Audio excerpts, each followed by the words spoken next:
¿Qué tal? Muy buenas tardes, con el gusto de saludarlo como todos los jueves en una emisión más de su programa Hablemos Derecho, el consultorio jurídico de TV UAC. Su servidor Gerardo Pérez le da la más cordial de las bienvenidas para que nos acompañe a lo largo de esta hora. El tema de esta tarde es el derecho agrario mexicano. El derecho agrario es una rama del derecho que estudia y regula las relaciones que surjan entre las personas involucradas en la producción agropecuaria. En este sentido, propone normas jurídicas y legales para la explotación del suelo. Con el paso de los años, el derecho agrario ha cobrado importancia en México porque rige una de las actividades económicas más importantes de la nación, es decir, la producción de alimentos, bienes primarios de consumo. Se dice que es la única rama del derecho capaz de velar por el uso racional de los recursos naturales renovables en un territorio, en los que la actividad agrícola suele tener un mayor impacto. Encuentra su fundamento legal en el artículo 27 de la Constitución Política de los Estados Unidos Mexicanos. El tema de esta tarde es el derecho agrario. Acompáñenos. Perspectiva. Diálogo. Interacción ciudadana. Hablemos Derecho. El consultorio jurídico de TV UAC. Con Gerardo Pérez Alvarado y Laura Méndez Olivares. Comenzamos. Muy buenas tardes nuevamente, con el gusto de saludarlo completamente en vivo en una emisión más de su programa Hablemos Derecho, transmitiendo desde el corazón de la ciudad de Querétaro, aquí en el Cerro de las Campanas, dentro de las instalaciones de la Universidad Autónoma de Querétaro. Si ustedes me lo permiten, como les había comentado, el tema de esta tarde es el derecho agrario. Y para ello, pues agradezco enormemente que haya aceptado la invitación el maestro Adolfo Joaquín Contreras Roy, quien daré una breve sinopsis de su currícula para aprovechar más bien en todo lo que nos puede explicar del derecho agrario. Él es licenciado en Derecho, tiene una especialidad en Derecho Constitucional y Amparo y es docente de esta máxima casa de estudios, por supuesto en el área social, impartiendo las materias de Derecho Agrario. Y actualmente es presidente de la Federación de Colegios y Asociaciones de Abogados de Querétaro, FECAP, en la cual se aglutinan 14 colegios de abogados de todas las ramas del Estado, se aglutinan aquí en esta federación. Maestro Adolfo Contreras, muchísimas gracias por haber aceptado la invitación. Bienvenido y muy buenas tardes. Gracias, muy buenas tardes, doctor Gerardo. Como siempre, atentos a la convocatoria de nuestra máxima casa de estudios por tu conducto y darnos la oportunidad de platicar este gran tema relevante, vigente, vivo, que es el derecho agrario, y del cual me honro ser catedrático de esta universidad impartiendo esta materia. Gracias. Me gustaría que pudiéramos empezar, maestro, si tú me lo permites, que diéramos una sinopsis general del derecho agrario. Claro, no por supuesto, de una breve sinopsis, porque pues hoy lo comentamos y lo tenemos en el artículo 27, lo tenemos como parte de una garantía de orden social que tenemos ahí, pues nada menos que también el derecho laboral y por supuesto el derecho agrario. Pero el punto medular aquí, me parece a mí rescatable, es que no lo tenemos en la Constitución del 17 porque, vamos a tenerlo como parte de unas garantías, ¿no? Como parte de los derechos fundamentales del ser humano, sino ¿por qué surge? ¿Por qué lo tenemos hoy en la Constitución del 17? Sabedores de que estos movimientos surgen pues, propiamente de la Revolución, con Emiliano Zapata, la tierra de quien la trabaje, y que fue verdaderamente yo creo que un descontento generalizado, lo que origina pues, la Revolución como tal. Pero bueno, maestro, entonces ahí me gustaría que nos comentaras una breve sinopsis de esta historia para poder abordar el tema del día de hoy. Sí, como acertadamente lo dices, el derecho agrario pues fue un reclamo social. Históricamente fue una manifestación de inconformidad, ¿verdad? La tierra a inicios de la colonia y hasta 1810, e incluso en diferentes movimientos ya sociales, había un acaparamiento de la tierra, ¿verdad? Había una inequidad social y se concatenan estos dos grandes actos con otro sector, el laboral. Y entonces fue parte de la manifestación del proceso que vivimos en 1910. Una gran protesta social y bueno, pero siguieron diferentes esquemas, ¿no? No acabó ahí, sino empezó ahí. Tenemos a Zapata, ¿verdad?, con su ley agraria, ¿verdad? El plan de Ayala, y después Carranza empieza a retomar todo ese gran sentido social, lo plasma en la ley de 1915, ¿verdad? En Veracruz, y posteriormente los constituyentes retoman todo ese gran problema social y lo plasman en esa Constitución Política de 1917 que todavía conocemos y vigente. Y entonces sí, se establece ya formalmente ese derecho social, ¿verdad?, que durante muchos años fueron motivos de guerras sociales, internas, y entonces aparece ya el artículo 27, donde regula la tenencia de la tierra de ese gran sector social. Hoy podemos decir que ese sector social representa más del 50% del territorio nacional, doctor. Imagínate la potencialidad de lo que estamos manejando. El 50% o más del 50% del territorio nacional está en propiedad social, entre ejidos y comunidades. Es lo que te iba a decir.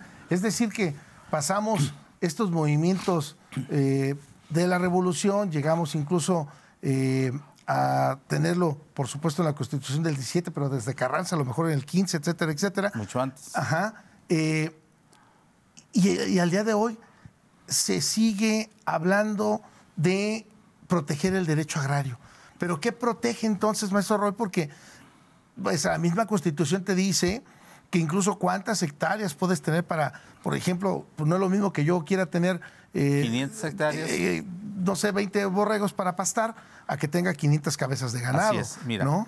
Yo creo que ha trascendido jurídicamente códigos agrarios, todo esto, y eso quedó perfectamente normado, porque recuerda que hubo un gran reparto agrario, criticado, analizado, críticos, hubo para algunos que estuvo mal. ¿En este sexenio de Salinas? No. ¿O Cedillo? No, el reparto agrario empieza en 1917. Hay antecedentes del 15 y otros, ¿no? De hecho, aquí en 1917 tenemos un ejido legalmente constituido que es el ejido Santa Rosa Jáuregui. Sí, para muchos es el primer ejido formalmente constituido. Y ahora, revisando todos los antecedentes, sería bueno platicar un día cómo deviene de las épocas coloniales esos títulos virreinales que muchos reclamaron en su momento. Pero bueno, fue un proceso histórico importante. En el 92, con Carlos Salinas de Gortari, se concluye el reparto agrario. Pero ahí fue como un parteaguas, maestro. Un parteaguas. Porque el ejidatario podía vender. No, antes era propiedad de la nación. Ajá. El control total de las tierras, aguas, bosques, subsuelo, hasta el 92 era propiedad nacional. En el 92 le otorga personalidad y patrimonio propio a los ejidos y por consecuencia a los ejidatarios o comuneros. Y posibilita hoy a enajenar, ceder o asociarse con terceros, porque anteriormente no podía, porque la propiedad era de la nación. Y libera esa posibilidad como una manera de movilidad de la tenencia de la tierra.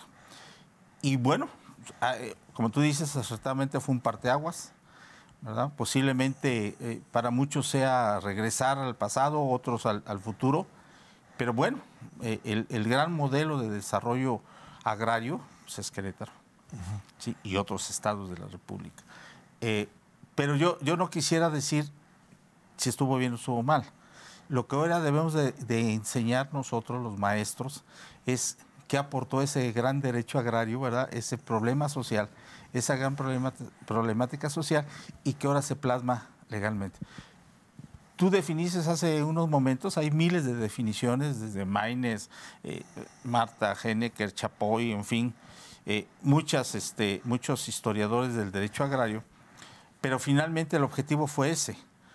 Que los ejidatarios, que los campesinos vivieran del usufructo, que fue durante años el reclamo. Había, en aquellos años, antes de 1910, había en 200 familias acaparados esos más de 100 millones de hectáreas. Y entonces, ¿qué pasó? Se estableció un mecanismo de afectaciones. Aquel que rebasaba el límite de la propiedad, 100 hectáreas de riego, 200 de temporal, 400 de agostadero malo, en fin. Sí, y lo que tú también, las unidades de cabezas animal que podían mantener 1 hectárea. Y entonces todos esos parámetros permitieron establecer el cómo era el reparto agrario. Pero también hay que ser claros, hay estados y hay ejidos donde hay parcelas de 4, 8 hectáreas y hay ejidos donde les tocaron surcos. ¿Sí? O sea, seguramente en su momento era lo que había, ¿sí? Y en algunos pues, les tocó afectación donde había haciendas, grandes ranchos con grandes veneros, bordos, presas. Y bueno, a lo mejor faltó, no sé si el cómo o para qué. Pero bueno, finalmente concluyó ese reparto agrario en el 92 y da parte a ese proceso de que los ejidatarios y comuneros, ¿verdad?, pudieran mover esa actividad social, asociarse entre ellos, ¿verdad?, establecer los límites y en fin. Y hoy México está así, en esa potencialidad. Pero la materia de derecho agrario, por ejemplo, si nos vamos al texto de ese párrafo, es ¿qué busca el derecho agrario? La sustentabilidad, el desarrollo ordenado y sustentable de esos recursos que ya estaban. Sí, hay pensadores agrarios, intelectuales agrarios que dicen, pues si del origen de México fue comunal, pues debimos haber, en lugar de creado ejidos, pues se hubieran quedado como comunidades. ¿Sí? Y entonces sigue siendo un derecho vigente, vivo, de análisis, de crítica, ¿sí?, de diatribia, de cuestiones que tú dijeras, oye, ¿derecho agrario? ¿Qué es? ¿Ejidos y comunidades? No, yo creo que el sentido del derecho agrario, Gerardo, es mayor. Por eso se han hecho grandes modificaciones, ¿verdad?, y ha permitido ese gran desarrollo en el agro mexicano, con sus vertientes, con sus limitantes, ¿verdad? Pero siempre ha sido el derecho agrario un tema polémico, vivo, vigente. Por eso la UAC ha retomado con mucha fortaleza y mucha seriedad y profesionalismo a través de la Facultad de Derecho la materia de derecho agrario. Sí, y nos ha tocado la oportunidad pues de ir estudiando cada día más con los alumnos, ¿verdad?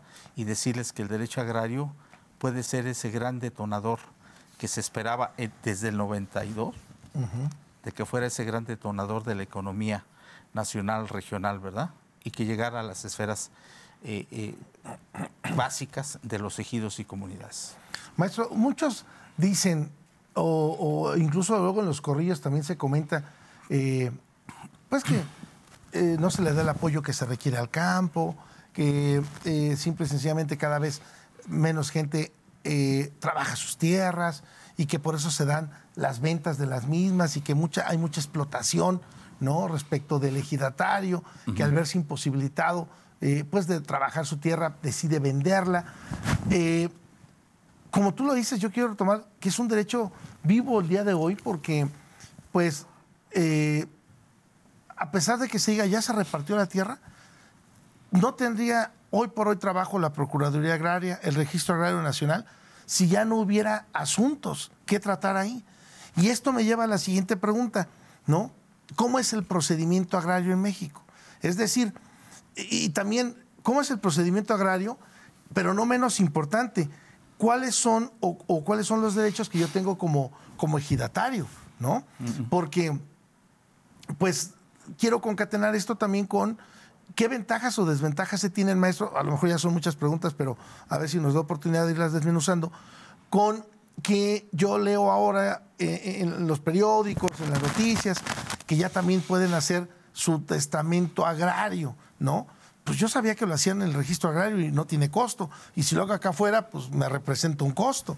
Por muy barato que sea, pues me va a representar un costo. Entonces, quisiera llegar a ese punto, maestro, con lo que te comento. Sí, mira, el testamento agrario o sucesión agraria está regulado desde siempre, desde el inicio del reparto agrario. Y lo que pasa que anteriormente, como te lo decía, el Estado le entregaba a un grupo de campesinos que solicitaban tierras, te podría decir la normativa, 20 ejidatarios que vivieran, que fueran avecindados del ejido, mayores de edad, si eran menores de edad, que acreditaran que mantenían una familia, porque recordaremos que en el campo mexicano, en nuestro campo mexicano, las familias originarias, pues había matrimonios de los 15, 16, 17 años. No alcanzaban la mayoría de edad cuando ya tenían la necesidad de mantener una familia. En el y responsabilidad. Y responsabilidad. Y entonces todos esos requisitos se quedaron plasmados. Las unidades de dotación, cuántas hectáreas. Y después, ¿qué pasó? Que fue evolucionando el tema agrario y hoy, por ejemplo, anteriores se daban lo que eran certificados de derechos agrarios, diferentes a los que conocemos después del 92, que hubo un programa de certeza jurídica que se llamó Procede, pues FANAR y después otros programas que se han dado, donde anteriormente te daban una hoja, ¿verdad?, con el logo nacional, lo firmaba el presidente de la República y decía, ¿no?, Manuel Hernández Pérez, ejidatario del ejido de Acuchitlancito, por decirte un núcleo agrario de Santa Rosa, y el cual tiene 40 hectáreas. Y en la parte adversa, la parte de atrás, decía, y en caso de la sucesión, en orden de preferencia, porque acuérdate que es un derecho agrario, no es como en materia civil, que yo puedo dejarle una casa a una hija, un terreno a otra hija, o otra cosa a otro hijo. En materia agraria son derechos indivisibles. Es un derecho ejidal constituido formalmente. Y entonces, ¿qué decía? En orden de preferencia, esposa, esposo, hijos, y así se plasmaba. ¿Qué pasa? Que cuando viene todo el proceso de algunos atribuyen al TLC, todo eso, la gran apertura, se diseña un programa de acuerdo al artículo 56 de la Ley Agraria y surge el famoso Procede, que no fue un programa más que darle certeza jurídica a la tenencia de la tierra. Tus 4 hectáreas que tenías quedaron plasmadas en un documento ya con mediciones geodésicas, satelitales, UTM, en fin, la tecnología llegó también, y entonces en la parte frontal ya no la firmaba el presidente de la República. Se delega esa función a los delegados estatales en ese tiempo.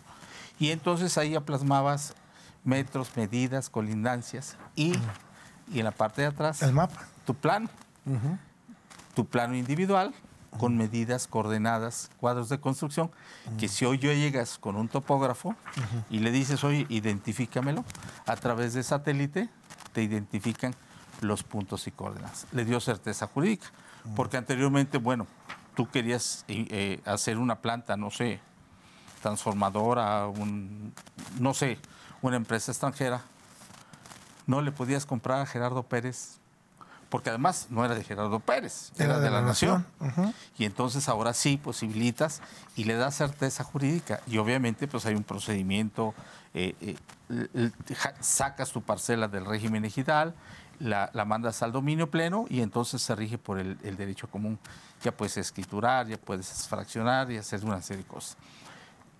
Sería tendríamos que tener muchos programas para decirte qué pasó, porque yo estuve yo fui responsable del Procede y después me tocó en el Registro Agrario Nacional, en la Procuraduría Agraria. Y bueno, pues para mí lo que te estoy diciendo es como para ti, ¿no? Doctor en Derecho, dirás, pues hágale así, así, así. Etapas procesales, ¿no? Si me lo dices, oiga, ¿y qué es una etapa procesal, no? Yo te puedo decir, no, mira, llegó así los 10 pasos que significa el Lo que nosotros platicamos aquí o que pretendemos platicar aquí en media hora, tú lo desarrollas en un semestre. En un semestre. Y ¿no? Que además te digo, no es un semestre. Yo diría, de hecho, agarrar 1, 2 y a lo mejor hasta 3 y después procesal agrario, en fin, como están otras materias. Porque es una materia que en un semestre ya requiere de muchas cuestiones técnicas. Técnicas, ¿no? Jurídicas. Ha evolucionado el derecho. Hoy hablas de equidad en los órganos de representación ejidal. En el 92 dejó de ser autoridad agraria la reforma agraria. Ya el comisariado, que antes con un sello y firma hasta decía, no, ya no vas a ser ejidatario, mañana te quito. Hoy ya no. Hoy aparecen los tribunales agrarios, que son los que imparten justicia, que son los únicos que extinguen, modifican derechos agrarios. ya ni la Asamblea. La Asamblea tiene facultades dentro de su entorno, pero no pueden, como anteriormente era, llegaba un promotor y asambleas de investigación general de usufructo parcelario, que hoy pudiera ser una depuración censal. Hoy nos encontramos en el campo, en la praxis, que 50 ejidatarios, y ahora con la pandemia, lo hemos visto en la práctica, de esos 50 ejidatarios ya 20 físicamente no están. No, y además, maestro, también por eso el derecho agrario, pues no es que ya no le restemos importancia y nada más sea el reparto de la tierra, sino que de esos 50, 20 ya murieron y resulta que muchos hasta se divorciaron y entonces en orden de prelación ya no era la esposa, sino a lo mejor era el hijo quien trabajaba la tierra, vendió, pero no está legitimado para ello porque la esposa dice, espérame, yo soy la dueña y el título parcelario aparece a mi nombre. Así es, y entonces, nuevamente. era verdaderamente, o sea, no es sencillo comprar una tierra hoy. Sí, imagínate si no se hubiera hecho esto. No, sería todavía más caótico. ¿No? Imagínate, por eso se habló de darle certeza jurídica a la Ahí tenencia nada más de la tierra. rapidísimo, maestro, ¿cómo se pierde la calidad de ejidatario entonces? Mira, por resolución de un tribunal, Ajá, por muerte. nada más. Sí, Ok. fundamentalmente. Muy bien. Ahora, fíjate que nos quedan unos par de minutos, ya tenemos un par. Bueno, no. Y un la par. otra que, perdón, la No, otra sí, que sí. dicen que cuando vendes tu parcela y ya no tienes uso común, pierdes esa calidad de ejidatario. Ha habido ejidos que han cuestionado esa razón. Yo desde que tengo esto manejando en el sector agrario, formalmente en el sector agrario, porque vengo de agricultura, estuve en Semarnat, en el Departamento Federal, hoy no conozco un ejido que haya desaparecido. Fíjate. Y tú recordarás cuando... Bueno, el Salitre. Bueno, el Salitre, Ya- San ya- Pablo. ya que ejido. San Pablo, San Pedro, o sea, entonces tú dime a mí lo que se decía en el 90, 92, cuando en aquellos tiempos yo estaba en Reforma Agraria y bueno, éramos promotores del nuevo marco agrario, a modificar la ley, ¿no? Decían es que se van a acabar los ejidos. Al menos que yo sepa, al día de hoy, si hay alguien que me corrija o que me diga, no, sí desapareció el ejido fulano de tal, pues, pero que yo sepa, no ha habido. Ha habido intentos de hacer unas depuraciones de ejidatarios, pero el ejido sigue vigente. Sí. Porque si tú agarras y compras 20 parcelas y en medio de tus 20 parcelas hay un derecho de paso, es ejidal. Tienes que ir a una asamblea para que te reconozcan o se ceda, se done y pase a favor del municipio para que se constituya una viabilidad formalmente de acuerdo al código urbano o a la ley estatal. Y entonces dime. Si se pierde el ejido. Si se pierde el ejido. A veces me dicen, no, es que todavía tenemos casa ejidal y atrás de la casa ejidal un huerto. O sea, en estricto sentido, Sigue pudiera ser, perteneciendo al ejido. ya no son agricultores para lo que fue creado conforme a lo que me acabas de dictar, agropecuario, forestal, silvícola, ¿sí? Ya no tiene esa esencia. Cambió de vocación y cambió de uso, ¿sí? Pero jurídicamente sigue siendo un ejido. Entonces, todo eso lo tendríamos que analizar, platicar, y habrá muchos que digan, no es cierto, ya debemos desaparecer los ejidos porque no tienen ya nada que hacer. Si caminamos hoy los ejidos conurbados de Querétaro, te puedo decir que todavía hay compañeros ejidatarios que siguen en posesión de sus tierras y tienen certificados parcelarios. Sí, Hoy, cómo no. Sí. Muchos. Sí, muchos. A pesar de que ya la mancha urbana se comió el ejido, pero todavía ves espacios ahí de siembra. ¿Sí? Y vas al Estado de México, y vas a Morelos, vas a Sonora, vas a cualquier parte del país, sigues viendo ese reducto ejidal. Reducto ejidal. ¿Sí? Tú me dijeras, a ver, Distrito Federal, muchos dicen, no, pues sí, en el Distrito Federal no hay ejidos y comunidades. Hay ejidos y comunidades. Bueno, ahí la delegación nada más de... Milpalta son comunidades. La zona acá arriba de San De Pedro Xochimilco Actopan, también, todo eso son- Xochimilco, Ajá, claro, sí, sí. Santa María Magdalena, que también hay un Santa María Magdalena. En fin, Mixqui, Tláhuac, ¿sí? Magdalena de la Contreras. Todo eso son ejidos. Y hay comisiones regularizadoras de tenencia de la tierra.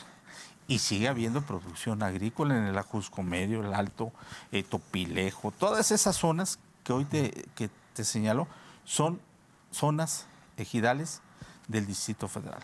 Sí. Y así como eso, en muchos estados del país. Fíjate que tengo ya un par de preguntas, maestro, bastantes, gracias al favor de su atención que nos hace llegar aquí todas y cada una de sus preguntas. Fíjate que antes de pasar las preguntas me gustaría, maestro, que nos pudieras comentar, nos quedan 5 minutos para ir cerrando este bloque, que nos pudieras comentar el tema de este próximo Congreso, por qué es importante para Querétaro este Congreso. Regresamos para ahondar más del Congreso y le damos respuesta a cada una de las preguntas que son muy importantes, maestro. Ha hablado de qué protege el derecho agrario, ya lo comentabas ahorita. Buenas tardes, una pregunta: ¿cuál es la finalidad del derecho agrario? También ya de alguna manera lo has ido desmenuzando. Pero que sí nos hablaras del Congreso para regresar con las preguntas. ¿Por qué es importante este Congreso? ¿Por qué reviste? Porque yo tenía un buen rato que no hablábamos de un Congreso de esta talla aquí en nuestro estado de Querétaro. Lo escuchaba en otras entidades federativas. Sí. ¿No? Bueno, tú más que nadie como precursor del derecho, de la institucionalidad, de la colegiación, actualmente eres un presidente de un gran colegio, me consta, lo hemos visto. Lo hemos comentado en diferentes foros, la dinámica que le has dado a tu colegio es importante, ¿no? Yo a veces que me has hecho el favor de invitarme, digo, 200 abogados.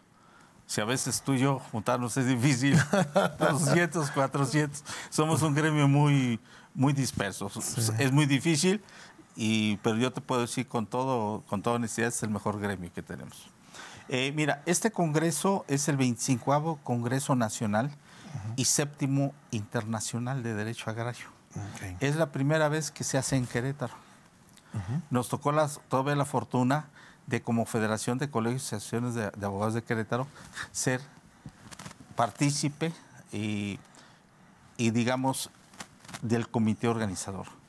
Te voy a decir quiénes vienen, quiénes las fechas y dónde, para todo. Que no nada más es para abogados, es para todas aquellas personas y público abierto, maestro. Público abierto, se dio un link, está en el link, ahorita te voy a hacer el favor de mandarlo.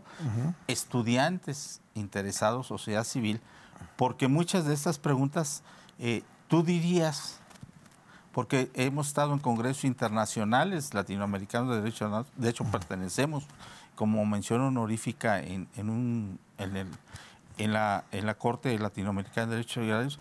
Tú me dirás que en Italia hay derecho agrario, si no hay ejidos, en Argentina, en Brasil, en Colombia, en Venezuela, en Cuba, sí hay un derecho agrario, ¿sí? Y vienen a este Congreso Internacional conferencistas de Argentina, brasileños, y está la Universidad Autónoma de Querétaro, Sonora, Durango, FES Cuautitlán, obviamente nuestra alma mater, la UAC, la Facultad de Derecho, la FECAC, el Colegio de Abogados Agraristas, y ahí vamos a escuchar el derecho comparado.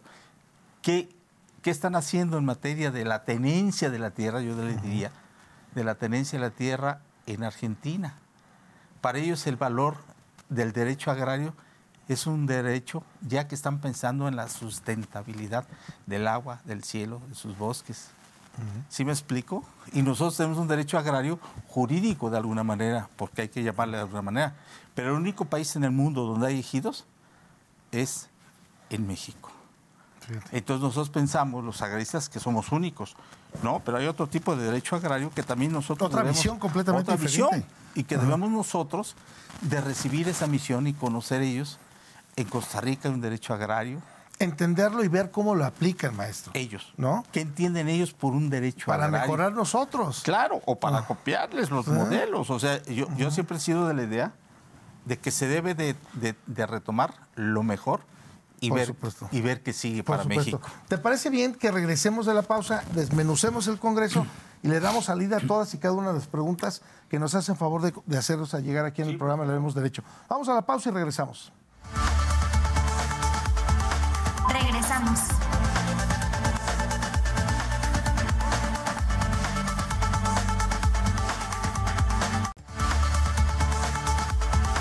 Continuamos.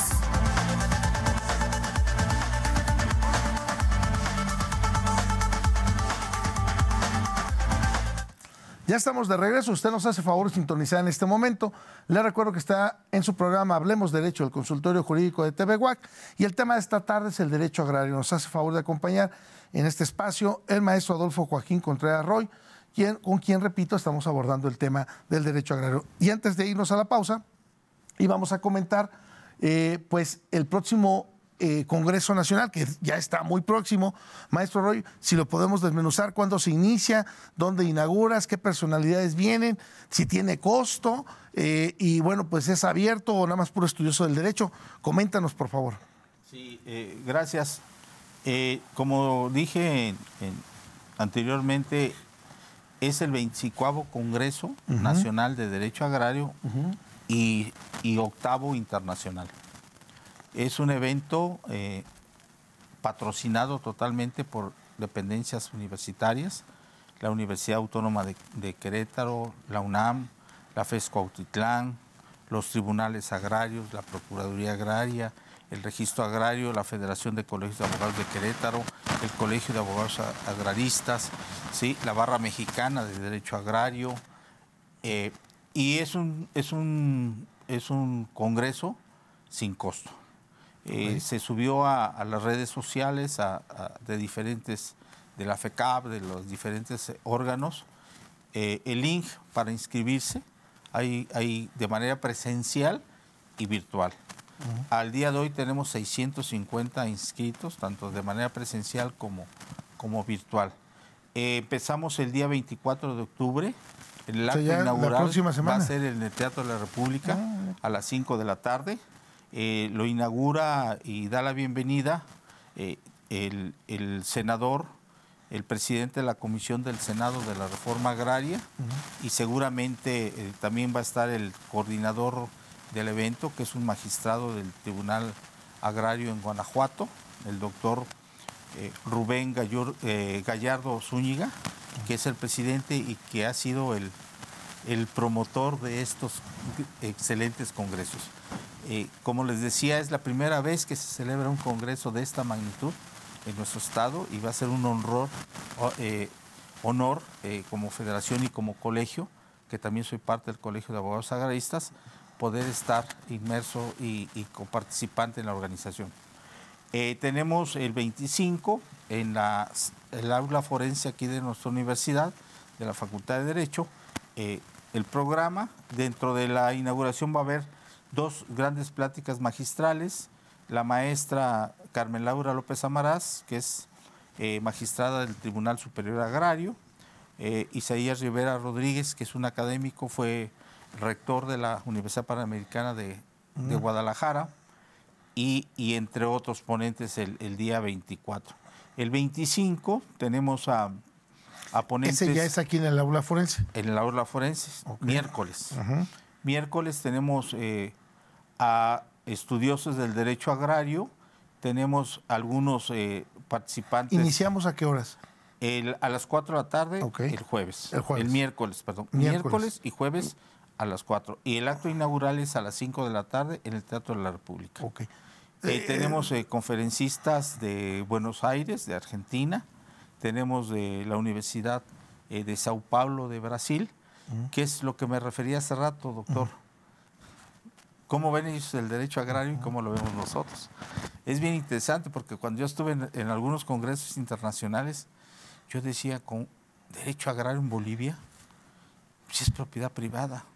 Pero ellos hablaban, por ejemplo, de derecho agrario y las comunidades agrarias, sus grupos étnicos en Bolivia, por ejemplo, ellos están metidos en el tema de la minería, de la explotación del cobre, del litio, en fin. Y los argentinos ya metidos en temas de agua, sustentabilidad, de cómo aprovechar el agua para hacer más productiva la tierra. En Italia, el problema ambiental. ¿Sí? En Cuba tiene un modelo que nosotros dejamos hace 40 años o 50 años, donde ya la propiedad sigue siendo del Estado y se lo dan para el usufructo. ¿Sí? En fin. Y entonces es miércoles y jueves. Sí, martes, miércoles y jueves. Martes, miércoles y jueves. Se inaugura en el Teatro de la República a 5 de la tarde. Así es. Completamente libre, sin costo. Gratuito. Porque ahorita tuvimos un Congreso Internacional de Mediación y tiene un costo de 2.500. Sí, este es gratuito. Fíjate, qué importante es esa situación. Nosotros como federación y colegio financiamos a los conferencistas internacionales que vienen. Ok. Y jueves, miércoles y jueves aquí en esta máxima casa de estudios, en el aula forense, y todas las actividades se inician a partir de ¿qué horas? De las 4 de la tarde. De las 4 de la tarde, en adelante. En adelante. Ok. Y acabamos en promedio a las 8 de la noche. Ok, excelente. ¿Sí? Excelente. Cualquier inquietud, cualquier situación que usted tenga interés, cuando subamos el programa, tomaremos una foto del programa, maestro, para que nos lo dejes y lo subimos. Y dos, ponemos ahí los datos para que algún contacto para que se puedan inscribir. Hay ¿no? un link, Okay. Un link abierto tanto para virtual como para presencial. Presencial se cerró el viernes con 350 participantes. Vamos a estar apretados, pero dicen que la mejor fiesta es cuando estás parado. Sí. No, ya así es. Entonces eso, ve el motivo. De hecho, están hablando de diferentes estados de la República al Congreso asistir. Van a venir magistrados de otros estados y tenemos la participación de cerca de 22 estados y al día de hoy hay 11 países que se han inscrito de manera virtual.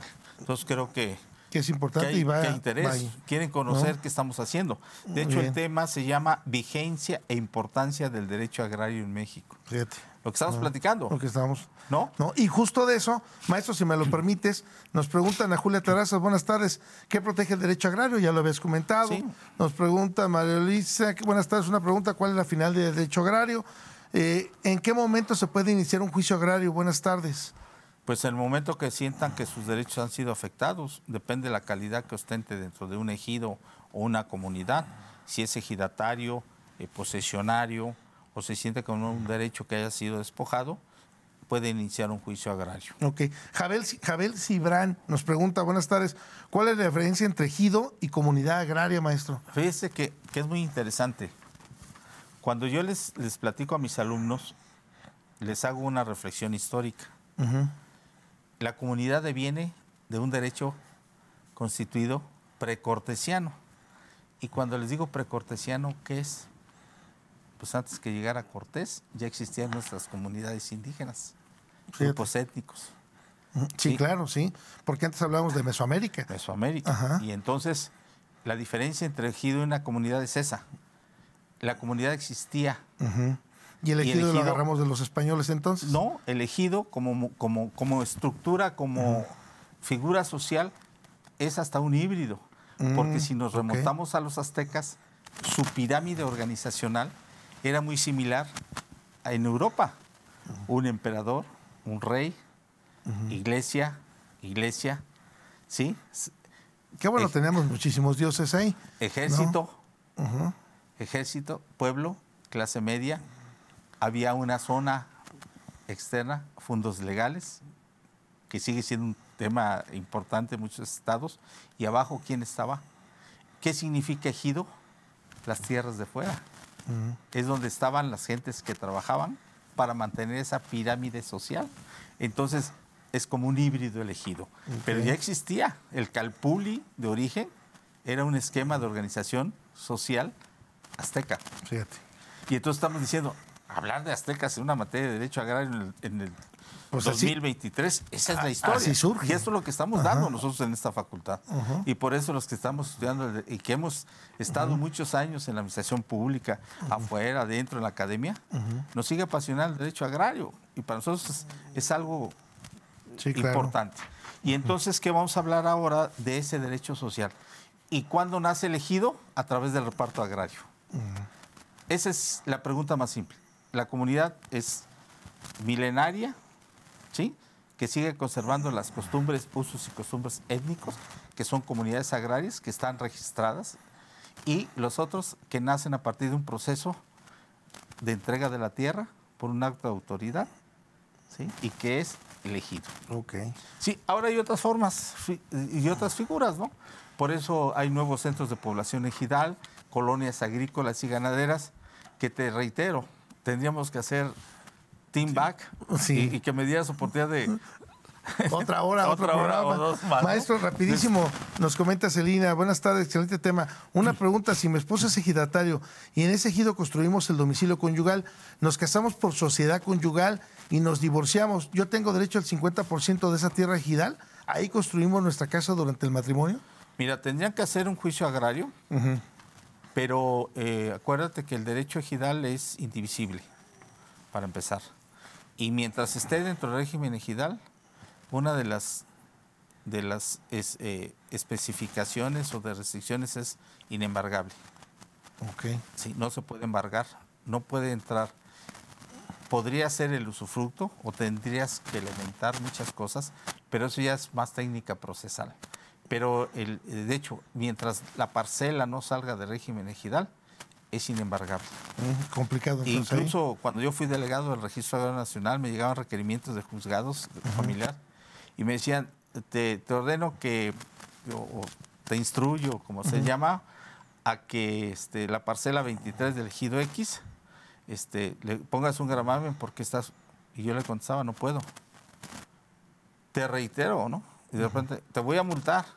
Pues ahí iba yo con mi expediente, con mi jurídico, y le decía, a ver, maestro, doctor, fíjese que yo lo quisiera hacer de todo corazón y socialmente hablando, pero no puedo. No puedo por esto. ¿Qué ya puedo va a ser hacer? fundamento. Entonces, vamos a hacer una pericial de topografía, agronomía, y a lo mejor en esa parcela se siembran, no sé, 8 hectáreas de alfalfa, de sorgo, de trigo, y entonces ese puede ser su esquema de protección una parte para el derecho familiar. Decir, ¿sabes qué? Parte de eso, el embargo, y si tiene algún contrato, a lo mejor hay una maquiladora, en fin. Pero es decir, lo La que tierra dé no. la tierra, pero no la tierra en sí. No, la tierra es lo que inembargable. produzca. Exacto. Ok, fíjate. Otra pregunta, si mi esposo es el ejidatario, pero ahora queremos que en ese ejido pase a mi nombre, ¿qué tenemos que hacer? ¿Cuál es el procedimiento ante quién lo tengo que llevar a cabo? O sea, si yo soy ejidatario y quiero dejarle el derecho a mi esposa, a uno de mis hijos, tendría que ir a hacerlo primero, reconocerlo como vecindado en una asamblea ejidal. Acuérdate que la asamblea es la máxima autoridad, ¿verdad? Si no hay controversia. Si hubiera controversia, serán los tribunales. Pero ahí yo les sugeriría que fueran al ejido, lo hablaran, lo hicieran a vecindado en su momento, ¿verdad? Hicieran esa cesión de derechos, puede ser a título gratuito, ¿verdad? Como una donación, cumplir con las formalidades y que después el certificado pasara a nombre del usuario. Pero habría que ver los alcances, porque a veces te dicen, bueno, pero yo quiero también ser ejidatario. Entonces ahí está Tendría complicado. que renunciar del derecho de ejidatario a favor de quién, de la asamblea, y que después la asamblea lo designe y diga, aceptamos a tal persona, a Juan Persona, damos de baja a Juan Persona y entra Juan Persona en nombre de eso. Muchos dirán, no, pero si yo renuncio a los derechos, pues me van a caer 20 ejidatarios, ¿no? Entonces, eso, pero la ley dice que se renuncian a favor del ejido y después el ejido podría reconocer ese nuevo ejidatario. Pero yo le sugiero para tener una certeza jurídica, primero ser avecindado, hacer una cesión de derechos a título gratuito, notificar, avisar al ejido, todo esto, esposa, hijos, hermanos, y si está todo de acuerdo, creo que sería, yo sugiero el primer paso. Y después ya veríamos lo subsecuente, ¿no? Nos pregunta Camisada Piña, muy buenas tardes. Me gustaría preguntar cuáles son las políticas y programas gubernamentales que apoyan la agricultura y el desarrollo rural. Mira, seguramente esa pregunta es más para el encargado de la Zagarpa o CEDER aquí en el estado, para ver qué tipos de programas. Yo te puedo nombrar Produce, Prospera, Apoyos al Campo, pero no tengo la certeza para decirte en este momento. Están dando tales apoyos. Cantidades, fertilizante, semillas, aperos de labranza, créditos refaccionarios de avío. No lo sé con certeza, pero sé que si tú eres ejidatario y vas a la ventanilla de SADER, ahí seguramente al compañero que nos está solicitando esa información, seguramente le dirán con mayor certeza a qué tipo de apoyos institucionales puede contar. O los municipios. Y tiene derecho. Y tiene derecho, obviamente. Muy bien. Me preguntan, ¿se paga predial por los terrenos ejidales? ¿A quién se le paga, maestro? Y si no he pagado varias cuotas ejidales, ¿puedo perder mi tierra ejidal? No, o sea, de antemano los derechos de predial, las parcelas están exentas de pagar predial. O sea, porque no han salido del régimen ejidal. Y si debe cuotas a un ejido, pues será con el ejido, con la asamblea, que son los que a través de su reglamento interno establecen las cuotas, cantidades. Muchos ejidos acostumbran las faenas, los jornales, limpiezas de canales, acequias, en fin. Pero eso ya tendría que ser de cada ejido. Okay. Y su reglamento interno. Nos preguntan, hace años una persona me vendió un terreno ejidal, hicimos un documento incluso ante el delegado ejidal y testigos quienes también firmaron en su momento. Y ahora la persona que me vendió no quiere reconocer esa venta. Y el que era delegado ejidal ya falleció y alega que hace falta un sello en el documento para que tenga validez. Yo ya construí en ese terreno y vivo ahí desde hace 12 años aproximadamente. ¿Qué puedo hacer además de contratar un abogado agrarista? Pues sí, ¿verdad? La especialidad. ¿A dónde debo acudir? ¿A través de qué juicio para regularizar esta situación? Interesante esta pregunta. Y aprovecho también, Pablo, agradecerle a Pablo, ¿cuál es la relación entre el derecho agrario y la protección de los derechos humanos en las comunidades rurales y los pueblos indígenas en México? Maestro, para ir cerrando, porque nos quedan también otro par de preguntas más. Bueno, primero te diría que cuando esa problemática de que haya comprado un terreno ejidal, para empezar, si compró una fracción, de antemano se le digo que fue algo que está fuera de la ley, porque los derechos agrarios son indivisibles. Okay. Significa que si alguien me vende dentro de tu parcela, de una parcela, 1,000, 2,000 metros, 2,000 metros, pues está fuera de derecho, ¿verdad? Es un porque acto sigue nulo. Siendo dentro de la misma parcela. Sí, de la misma parcela, es un derecho indivisible. Para eso tendría que haber adoptado el dominio pleno, regirse por las leyes del uso común, código urbano. Pero en caso de controversia, tendría que acudir a la Procuraduría Agraria, que le podrá asignar un abogado de oficio. ¿Qué significa? Sin costo. Para que ese abogado, ¿verdad?, vaya y demande con los elementos que dice contar o tener para ver qué acción de nulidad o qué acción puede reclamar el abogado ante el Tribunal Agrario. Y como lo comentamos al principio, es un derecho social que por supuesto el Estado a través de la Procuraduría Agraria, el Tribunal Agrario, pues hacen velar o valer estos derechos. Así es. Sí, pues es una manera de que quedó instituido la Procuraduría Agraria como un ombudsman del derecho agrario, del sector agrario, ¿no? Por eso tiene abogados de oficio, que ellos son los que asesoran gratuitamente y son los abogados que pueden llevar ese juicio agrario, ¿verdad? Ok. Maestro, dice Pablo, JC, ¿cuál es la relación entre el derecho agrario y la protección de los derechos humanos en las comunidades rurales y en los pueblos indígenas de México? Pues mira, está consagrado en la Constitución también, ¿no? Artículo 4 ahí de los... Y para eso también la Procuraduría Agraria, ¿verdad?, es el que vela porque se respeten los derechos, ¿no?, de los ejidos y comunidades. Y bueno, pues el derecho humano no solamente está consignado en la Constitución, ¿no? Es un ordenamiento no solamente para los pueblos indígenas y las comunidades, es un derecho constituido, ¿no? Ahora es un derecho universal. Sí. De hecho, actualmente estoy estudiando la maestría de Derechos Humanos y cuando hablo de esos temas, pues es todo. Sí. Es todo, el amor, la persona, el ser humano, el ser viviente. Y aparte, ¿no?, estos van en aumento. En aumento. Es un derecho universal, ¿no? Entonces, pero sí hay protección para esas comunidades. Y están los tribunales fundamentalmente para eso, ¿no?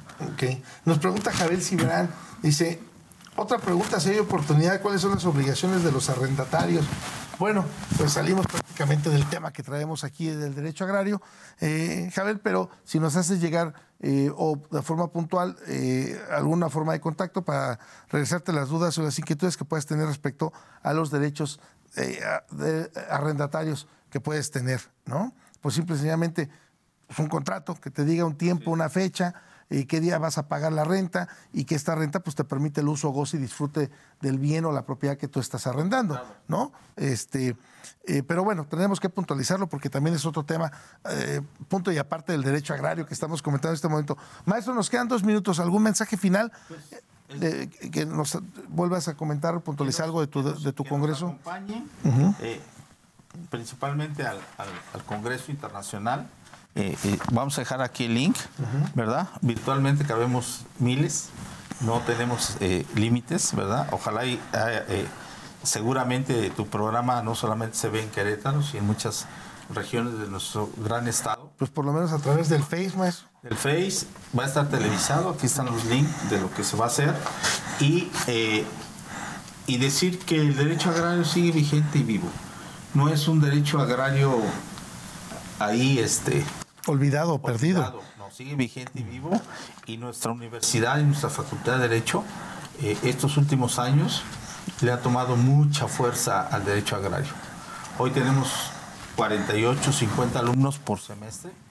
Cuando empezamos eran 8, 12, 15 y hoy tenemos casi 50 alumnos en cada una de nuestras aulas. Y bueno, y que en otras universidades, maestro, pues no cuenta con esta materia.